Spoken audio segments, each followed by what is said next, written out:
Hi ಎಲ್ರಿಗೂ ನಮಸ್ಕಾರ. Welcome back to our new blog. ಇವತ್ತು ನನಗೆ ಸ್ಪೆಷಲ್ ದಿನ, ಯಾಕೆಂದರೆ ಇವತ್ತು ನನ್ನ ಮಗನ ಹುಟ್ಟಿದ ದಿನ.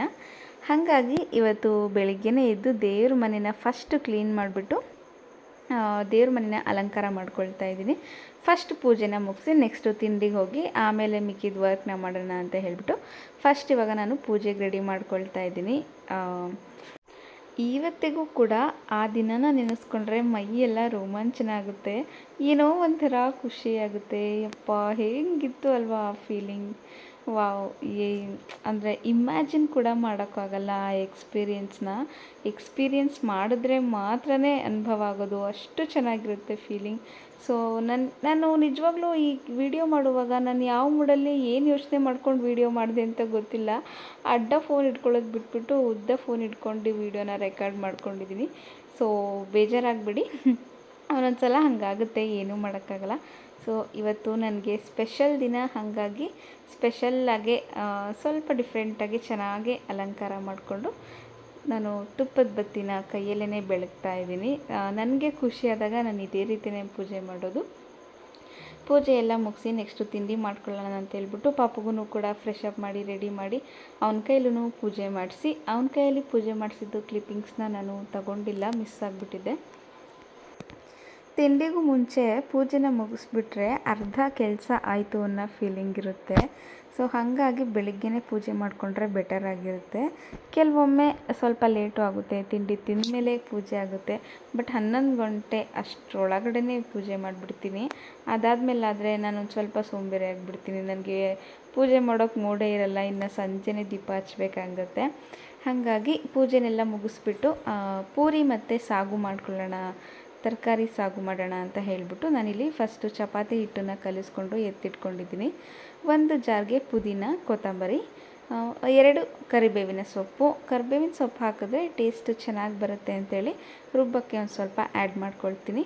ಮತ್ತು ಖಾರಕ್ಕೆ ತಕ್ಕಷ್ಟು ಹಸಿಮೆಣಸಿನ್ಕಾಯಿನ ಹಾಕ್ಕೊಂಡು ಶುಂಠಿ ಮತ್ತು ಬೆಳ್ಳುಳ್ಳಿನ ಹಾಕ್ಕೊಳ್ತಾ ಇದ್ದೀನಿ. ನಂತರ ಸ್ವಲ್ಪ ತುರಿದಿಟ್ಕೊಂಡಿರೋ ಕಾಯಿನ ಆದರೂ ಹಾಕ್ಕೊಳ್ಬೋದು, ಈ ಥರ ಬೇಕಾದ್ರೂ ಹಾಕ್ಕೊಳ್ಬಹುದು. ಸ್ವಲ್ಪ ಹಾಕ್ಕೊಳ್ಳಿ. ನಂತರ 2ರಿಂದ 3 ಈರುಳ್ಳಿನ ಹಾಕ್ಕೊಂಡು ಸ್ವಲ್ಪ ಚಕ್ಕೆ ಮತ್ತು ಲವಂಗ, ಒಂದು ದಪ್ಪ ಸೈಜ್ ಟೊಮ್ಯಾಟೊ, ಚಿಕ್ಕ ಸೈಜ್ ಆದ್ರೂ ಹಾಕ್ಕೊಂಡು ನೀಟಾಗಿ ಗ್ರೈಂಡ್ ಮಾಡಿಕೊಂಡು ಎತ್ತಿಟ್ಕೊಳ್ತಾ ಇದ್ದೀನಿ. ನಂತರ ಒಂದು ಕುಕ್ಕರಲ್ಲಿ ನಾನು ಒಂದು ಸ್ವಲ್ಪ ತುಪ್ಪನ ಹಾಕ್ಕೊಂಡಿದ್ದೀನಿ ಒಗ್ಗರಣೆಗೆ ಅಂತ ಹೇಳ್ಬಿಟ್ಟು. ಅದರ ನಂತರ ನಿಮ್ಮ ಹತ್ರ ಏನೇನಿರುತ್ತೋ ಪಲಾವ್ ಐಟಮ್ಸು, ಸ್ಪೈಸಸ್ಸು ಅದನ್ನೆಲ್ಲ ತುಪ್ಪಕ್ಕೆ ಹಾಕ್ಕೊಂಡು ಹುರ್ಕೊಂಡು ಸ್ವಲ್ಪ ಸಾಸಿವೆ ಮತ್ತು ಕರಿಬೇವಿನ ಸೊಪ್ಪು ಹಾಕ್ಕೊಂಡು ಒಗ್ಗರಣೆ ಮಾಡ್ಕೊಳ್ತಾ ಇದ್ದೀನಿ. ನಂತರ ನಾನಿಲ್ಲಿ ಈಗೇನು ರುಬ್ಬಿಟ್ಕೊಂಡಿದ್ದೆ ಅಲ್ವಾ ಪೇಸ್ಟು, ಪುದೀನ ಕೊತ್ತಂಬರಿದು, ಆ ಪೇಸ್ಟನ್ನು ಡೈರೆಕ್ಟ್ ತುಪ್ಪದೊಳಗೇ ಹಾಕ್ತಾಯಿದ್ದೀನಿ. ಏಕೆಂದರೆ ಹಸಿ ಸ್ಮೆಲ್ಲೆಲ್ಲ ಹೋಗಲಿ ಅಂತ ಹೇಳ್ಬಿಟ್ಟು ಈ ಥರ ನಾನು ಮಾಡ್ತಾಯಿದ್ದೀನಿ. ನೀಟಾಗಿ ಹಸಿ ಸ್ಮೆಲ್ಲೆಲ್ಲ ಹೋಗೋವರೆಗೂ ಎಣ್ಣೆಯಲ್ಲಿ ಅಥವಾ ತುಪ್ಪದಲ್ಲಿ ಫ್ರೈ ಮಾಡ್ಕೊಳ್ಬೇಕು. ಇದಕ್ಕೆ ಒಂದು ಸ್ವಲ್ಪ ಅರಶಿನ ಪುಡಿನ ಹಾಕ್ತಾಯಿದ್ದೀನಿ. ಅದನ್ನು ಬಿಟ್ಟರೆ ನಾನು ಅಂಗಡಿ ಪೌಡರ್ಸ್ ಅಂತ ಇದಕ್ಕೆ ಏನೂ ಆ್ಯಡ್ ಮಾಡಿಲ್ಲ, ಸ್ವಲ್ಪ ಅರಶಿನ ಪುಡಿ ಹಾಕಿದ್ದೀನಿ ಅಷ್ಟೇ. ಆಯಲಲ್ಲಿ ನೀಟಾಗಿ ಫ್ರೈ ಆದಮೇಲೆ ಹಸಿ ಸ್ಮೆಲ್ಲೆಲ್ಲ ಹೋದ್ಮೇಲೆ ಸ್ವಲ್ಪ ಸುತ್ತ ಆಯಲ್ ಬಿಟ್ಕೊಳ್ಳುತ್ತೆ. ತುಪ್ಪನ ನಾವು ಆಯಲ್ ಅಥವಾ ತುಪ್ಪ ಏನು ಯೂಸ್ ಮಾಡಿರ್ತೀವಿ ಅಲ್ವಾ, ಆಯಲ್ ಅಂತಲೇ ಅಂದ್ಕೊಳ್ಳಿ, ಆಯಲ್ ರಿಲೀಸ್ ಆಗಿರುತ್ತೆ ಮಸಾಲೆಯಿಂದ. ಆ ಟೈಮಲ್ಲಿ ನಾವು ತರಕಾರಿ, ನಿಮಗೆ ಯಾವ ಇಷ್ಟವಾಗಿರೋ ತರಕಾರಿನೋ ಎಲ್ಲ ತರಕಾರಿನೂ ಹಾಕ್ಕೊಳ್ಬಹುದು. ನಾನಿಲ್ಲಿ ಕ್ಯಾರೆಟ್ ಮತ್ತು ಬೀನ್ಸ್, ಆಲೂಗಡ್ಡೆ ಮತ್ತು ಇನ್ನೊಂದೇನು ಗೆಡ್ಡೆಕೋಸು, ಇಷ್ಟನ್ನು ಹಾಕಿ ನೀಟಾಗಿ ಫ್ರೈ ಮಾಡ್ಕೊಳ್ತಾ ಇದ್ದೀನಿ. ನಿಮಗೆ ಬೇರೆ ತರಕಾರಿ ಬೇಕು ಅಂದರೆ ನಿಮ್ಗೆ ಯಾವ ತರಕಾರಿ ಇಷ್ಟನೋ ಅದನ್ನೆಲ್ಲ ಕೂಡ ಆ್ಯಡ್ ಮಾಡ್ಕೊಳ್ಬಹುದು.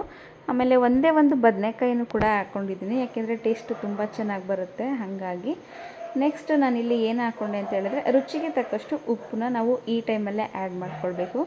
ಮತ್ತು ಜಾರ್ ತೊಳೆದಿದ್ದ ನೀರನ್ನು ಕೂಡ ಅದಕ್ಕೆ ಹಾಕ್ಕೊಂಡು ಒಂದು ವಿಷಲ್ನ ಕೂಗಿಸ್ಕೊಂಡಿದ್ದೀನಿ. ಒಂದು ವಿಷಲ್ ಆದರೆ ನಮ್ಮದು ಸಾಗು ಕೂಟ್ ಅಂತೀವಿ ನಮ್ಮ ಕಡೆ, ಕೂಟ್ ರೆಡಿ ಆಯಿತು. ನೆಕ್ಸ್ಟ್ ನಂತರ ನಾನಿಲ್ಲಿ ಪೂರಿನ ರೆಡಿ ಮಾಡ್ಕೊಳ್ತಾ ಇದ್ದೀನಿ. ಸೊ ಇವತ್ತಿನ ಬೆಳಿಗ್ಗೆ ತಿಂಡಿ ಬಂದ್ಬಿಟ್ಟು ಪೂರಿ ಮತ್ತು ಸಾಗು. ಸೊ ಪ್ಲೀಸ್ ಬ್ಯಾಕ್ಗ್ರೌಂಡಲ್ಲಿ ಏನೇ ವಾಯ್ಸ್ ಬಂದರೂ ಪ್ಲೀಸ್ ಇಗ್ನೋರ್ ಮಾಡಿ. ಮಾರ್ನಿಂಗ್ ಟೈಮಲ್ಲಿ ಸ್ವಲ್ಪ ಡಿಸ್ಟರ್ಬೆನ್ಸ್ ಇರುತ್ತೆ ಅಂತ ಹೇಳಿ ನಾನು ಇವಾಗ ನೈಟ್ 10:30, 11 ಆಗಿದೆ, ಈಗ ವಾಯ್ಸ್ ಓವರ್ನ ಕೊಡ್ತಾಯಿದ್ದೀನಿ. ಬಟ್ ಈ ನಾಯಿಗಳ ಸೌಂಡು ಗೈಸ್, ಪ್ಲೀಸ್ ಆ ಸೌಂಡ್ನೆಲ್ಲ ಇಗ್ನೋರ್ ಮಾಡಿ ಆಯಿತಾ.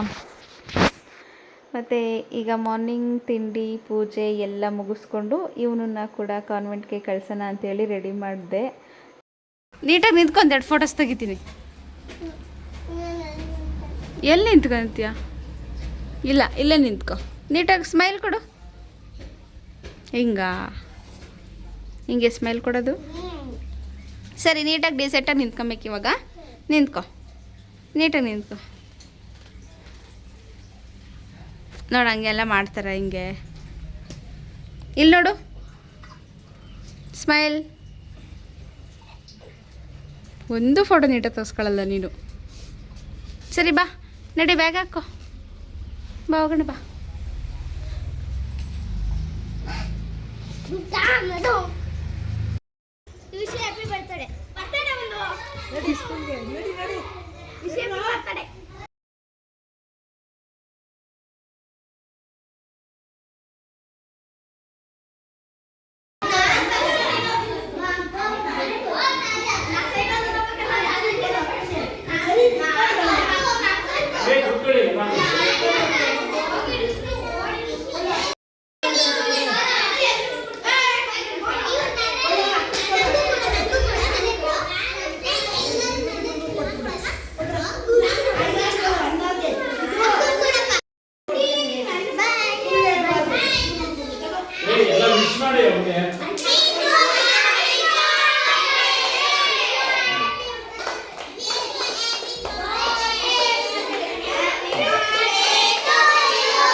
ಥ್ಯಾಂಕ್ ಯು ಹೇಳಿ ಎಲ್ಲರೂ. ಮನೆ ಹತ್ರನೇ ಸ್ಕೂಲ್ ಇದೆ, ಹಾಗಾಗಿ ಇವನಿಗೆ ಖುಷಿ ಆಗುತ್ತೆ ಅಂಥೇಳಿ ಸ್ಕೂಲ್ ಮಕ್ಕಳು ಎಲ್ಲರಿಗೂ ಇವನ ಪರಿಚಯ ಇದೆ. ಹಾಗಾಗಿ ಅವ್ರಿಗೆಲ್ಲ ಏನಾದರೂ ಸ್ವೀಟ್ ಕೊಡೋಣ ಅಂತ ಹೇಳ್ಬಿಟ್ಟು ಚಾಕ್ಲೇಟ್ನ ಹಂಚಿದೆ. ನೆಕ್ಸ್ಟ್ ಇಲ್ಲಿ ನಾನು ಇವನನ್ನು ಅಂಗನವಾಡಿಗೆ ಕರ್ಕೊಂಡೋದೆ. ಅಲ್ಲಿ ಟೀಚರ್ ಇರಲಿಲ್ಲ, ಹಾಗಾಗಿ ನಾನು ಅಲ್ಲಿಗೆ ಕೇಕ್ ತೊಗೊಂಡೋಗಿದ್ದೆ. ಬಟ್ ಕ್ರೀಮ್ ಎಲ್ಲ ಇರೋ ಕೇಕ್ನ ತೊಗೊಂಡೋಗಿರಲಿಲ್ಲ, ಫ್ರೂಟ್ ಕೇಕ್ ತೊಗೊಂಡೋಗಿದ್ದೆ. ಯಾಕೆಂದರೆ ಎಲ್ಲ ಮಕ್ಕಳೇ ನಾನು ಈಗ ತುಂಬ ಇತ್ತೀಚೆಗೆ ನೋಡ್ತಾ ಇರೋ ಹಂಗೆ ಕ್ರೀಮ್ ತಿಂದರೆ ಸಾಕು ಕೆಮ್ಮಾಗ್ಬಿಡುತ್ತೆ ಮಕ್ಕಳಿಗೆ. ಹಾಗಾಗಿ ನಾನು ಕ್ರೀಮ್ ಇರೋ ಕೇಕ್ನ ತಗೊಂಡು ಹೋಗಿರಲಿಲ್ಲ. ಟೀಚರ್ ಇರಲಿಲ್ಲ, ಹಾಗಾಗಿ ಇವರು ಇನ್ನೂ ಮಕ್ಕಳು ಬರೋರಿದ್ದರು, ಹಾಗಾಗಿ ಏನು ಕೊಡಿಸ್ಲಿಲ್ಲ. ಜಸ್ಟ್ ಅಲ್ಲಿ ಕೊಟ್ಬಿಟ್ಟು ಪಾಪನು ಕೂಡ ಅಲ್ಲೇ ಬಿಟ್ಟು ಬಂದೆ.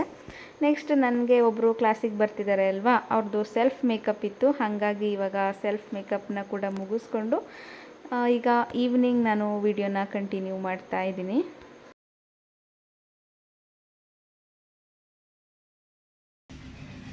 ಏನು ಸ್ಪೆಷಲ್ ಇವತ್ತು?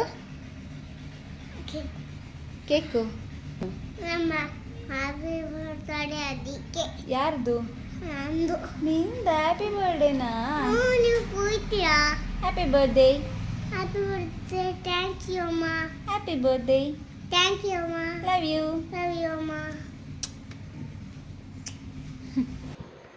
ಇನ್ನು ಸಂಜೆ ಊಟಕ್ಕೆ ಅಂತೇಳಿ ಇವತ್ತು ನಾನ್ ವೆಜ್ನ ಮಾಡ್ತಾ ಇದ್ದೀವಿ. ಇವೊಂದು ಬರ್ತ್ಡೇ ಇವತ್ತು ಟ್ಯೂಸ್ಡೇ, ಹಾಗಾಗಿ ನಾನ್ ವೆಜ್ ತಿನ್ಬೋದಲ್ವ, ಹಾಗಾಗಿ ಇವತ್ತು ನಾವು ನಾನ್ ವೆಜ್ ಮಾಡ್ತಾ ಇದ್ದೀವಿ. ಮಟನ್ ತಗೊಂಡು ಬಂದಿದ್ವಿ, ಮಟನ್ ಸಾಂಬಾರ್, ಚಿಕನ್ ಫ್ರೈ ಮತ್ತು ಚಿಕನ್ ಕಬಾಬ್ ಮಾಡ್ತಾಯಿದ್ದೀನಿ. ಸೊ ನಾನು ಎಲ್ಲ ರೆಸಿಪಿನೂ ನಾನು ಇದರಲ್ಲಿ ತೋರ್ಸೋಕ್ಕೆ ಹೋಗಿಲ್ಲ, ಯಾಕೆಂದರೆ ಅದೆಲ್ಲ ಮಾಡ್ಕೊಂಡು ಕೂತ್ಕೊಂಡ್ರೆ ತುಂಬ ಟೈಮ್ ಆಗಿಬಿಡುತ್ತೆ. ನಾನು ಅವರು ಕ್ಲಾಸ್ನ ಮುಗಿಸಿ ಕೆಳಗಡೆ ಬಂದು ಇದನ್ನೆಲ್ಲ ಮಾಡೋಷ್ಟೊತ್ತಿಗೆ ತುಂಬ ಟೈಮ್ ಆಗೋಗ್ಬಿಟ್ಟಿತ್ತು ಆಲ್ರೆಡಿ. ಸೊ ಹಾಗಾಗಿ ನಾನಿವಾಗ ಅದರದ್ದು ರೆಸಿಪೀಸ್ದೆಲ್ಲ ವೀಡಿಯೋ ಶೂಟೆಲ್ಲ ಮಾಡ್ಕೊಂಡಿಲ್ಲ. ಜಸ್ಟ್ ಅಡುಗೆನ ಮಾಡಿ ರೆಡಿ ಮಾಡಿಟ್ಟು ಸುಮ್ಮನೆ ಹಾಗೆ ಜಸ್ಟ್ ಏನಾದರೂ ಒಂದು ಡೆಕೋರೇಷನ್ ಥರ ಬಲೂನ್ನ ಸ್ಟಿಕ್ ಮಾಡೋಣ ಅಂತ ಅಂದ್ಕೊಂಡು ಬಲೂನೆಲ್ಲ ಊದಿ ಇಟ್ಟೆ. ಬಟ್ ಆ ಕರ್ಟನ್ಗಳಿಗೆ ಈ ಬಲೂನ್ ಕೂರ್ತಾನೆ ಇರಲಿಲ್ಲ. ನಾವು ಇಟ್ಟಂಗೆ ಅದು ಬಿದ್ದು ಹೋಗ್ತಾನೆ ಇತ್ತು. ಅದಕ್ಕೆ ಡೆಕೋರೇಷನ್ಸ್ ಏನು ಬರಲಿಲ್ಲ. ನಾವು ಸುಮ್ಮನಾಗ್ಬಿಟ್ವಿ, ಮಕ್ಕಳೆಲ್ಲ ಬಂದಿರ್ತಾರಲ್ವ, ಅವರೇ ತಗೊಂಡು ಆಟ ಆಡಲಿ ಅಂತ ಹೇಳ್ಬಿಟ್ಟು ಜಸ್ಟ್ ಫಸ್ಟ್ ಒಂದು ಸ್ವಲ್ಪ ಹಂಗೆ ಟ್ರೈ ಮಾಡಿದೆ ಇಡಲಿಕ್ಕೆ. ಬಟ್ ಅದು ಸ್ವಲ್ಪ ಹೊತ್ತು ಇರೋದು ಬಿದ್ದೋಗೋದು, ಸ್ವಲ್ಪ ಹೊತ್ತು ಇರೋದು ಬಿದ್ದೋಗೋದು, ಹಾಗಾಗಿ ಅದನ್ನೆಲ್ಲ ಅಷ್ಟೊಂದು ತಲೆಗೆ ಹಾಕ್ಕೊಳ್ಳಲಿಲ್ಲ. ಹಾಗೆ ತುಂಬ ಸಿಂಪಲ್ಲಾಗೇ ಚಿಕ್ಕದಾಗಿ ಟೇಬಲ್ ಮೇಲೆ ಇಟ್ಬಿಟ್ಟು ಜಸ್ಟ್ ಅಲ್ಲಿ ಇಲ್ಲಿ ಒಂದೊಂದು ಬಲೂನ್ನ ಇಟ್ಟು ಸಿಂಪಲ್ಲಾಗಿ ಮಕ್ಕಳೆಲ್ಲ ಬಂದಿದ್ದರು, ಅವ್ರ ಜೊತೆಗೆ ಕೇಕ್ನ ಕಟ್ ಮಾಡಿ ಸೆಲೆಬ್ರೇಷನ್ನ ಮಾಡ್ಕೊಂಡ್ವಿ. ಪಾಪುಗೊಂಥರ ಖುಷಿ ಆಗುತ್ತೆ ಇದರಿಂದ, ಹಾಗಾಗಿ ಜೋರಾಗಲ್ದಲೇ ಇದ್ದು ಜಸ್ಟ್ ಅಯ್ಯೋ ಹೊಲ್ಟೈತಲ್ಲ ಚಿನಿ ಅಂತ ಹೇಳಿ ಜಸ್ಟ್ ಸಿಂಪಲ್ಲಾಗಿ ಮಾಡಿದ್ವಿ. ನಾನು ಒಳಗಡೆ ಕಬಾಬ್ನ ಫ್ರೈ ಮಾಡ್ತಾ ಇದ್ದೆ. ಇವನು ನಾನು ಟ್ರೈ ಮಾಡ್ತೀನಿ ಅಂತೇಳಿ ಇಷ್ಟು ತನಕ ಮಾಡಿದೆಲ್ಲ ಹಾಗೆ ಮಾಡಿದ್ದೆ, ಅವನು ಆಡ್ಕೊಳ್ಳಿ ಅಂತ ಹೇಳ್ಬಿಟ್ಟು ಹಾಗೆ ಬಿಟ್ಟಿದ್ದೆ.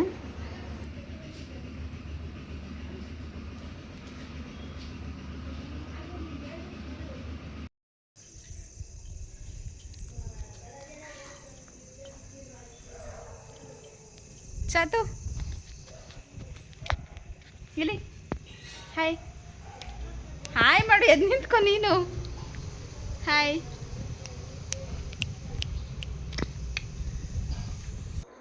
ಇದು ಸಂಜೆ ಈವ್ನಿಂಗ್ 7 ಆಗಿತ್ತು. ಆಗ ಕೇಕ್ ಕಟ್ ಮಾಡೋಕ್ಕೆ ಅಂತ ಹೇಳ್ಬಿಟ್ಟು ಇವನನ್ನ ರೆಡಿ ಮಾಡಿದ್ದೆ. ಒಂದು ಫೋಟೋ ನೀಟಾಗಿ ತೆಗೆಸ್ಕೊಳ್ಳಲ್ಲ ಗೈಸ್, ಒಂದು ಫೋಟೋಗೂ ನೀಟಾಗಿ ನಿಂತ್ಕೊಳ್ಳಲ್ಲ, ಫೋಟೋಸೇ ಸಿಗಲ್ಲ ಏನಕ್ಕಾದರೂ ಹಾಕಬೇಕು ಅಂತ ಹೇಳಿದ್ರೆ. ಆ ಥರ ವಿಚಿತ್ರವಾಗಿ ಪೋಸ್ ಕೊಡ್ತಾ ಇರ್ತಾನೆ, ಫೇಸಲ್ಲಿ ಆ್ಯಕ್ಷನ್ಸ್ ಎಲ್ಲ ಮಾಡ್ತಾ ಇರ್ತಾನೆ. ಸೊ ಇದಿಷ್ಟು ಇವತ್ತಿನ ವಿಡಿಯೋ. ಇದು ನೆಕ್ಸ್ಟ್ ನಾನು ವಿಡಿಯೋನ ಕಂಟಿನ್ಯೂ ಮಾಡಲಿಲ್ಲ, ಏಕೆಂದರೆ ಮನೆಯಲ್ಲೆಲ್ಲ ತುಂಬ ಜನ ಇದ್ರಲ್ವ, ನನಗೊಂಥರ ಶೈ ಫೀಲಿಂಗ್ ಆಗುತ್ತೆ. ಹಾಗಾಗಿ ಇಷ್ಟೇ ಆದಷ್ಟು ವಿಡಿಯೋನ ಕ್ಯಾಪ್ಚರ್ ಮಾಡ್ಕೊಂಡಿದ್ದೀವಿ. ನನ್ನ ಹತ್ರ ಯಾವ್ಯಾವ ವಿಡಿಯೋ ಕ್ಯಾಪ್ಚರ್ ಆಗಿದೆಯೋ ಅದನ್ನೆಲ್ಲ ಆ್ಯಡ್ ಮಾಡಿದ್ದೀನಿ. ಸೊ ಇದಿಷ್ಟು ನನ್ನ ಮಗನ ಸಿಂಪಲ್ ಬರ್ಡೇ ಸೆಲೆಬ್ರೇಷನ್.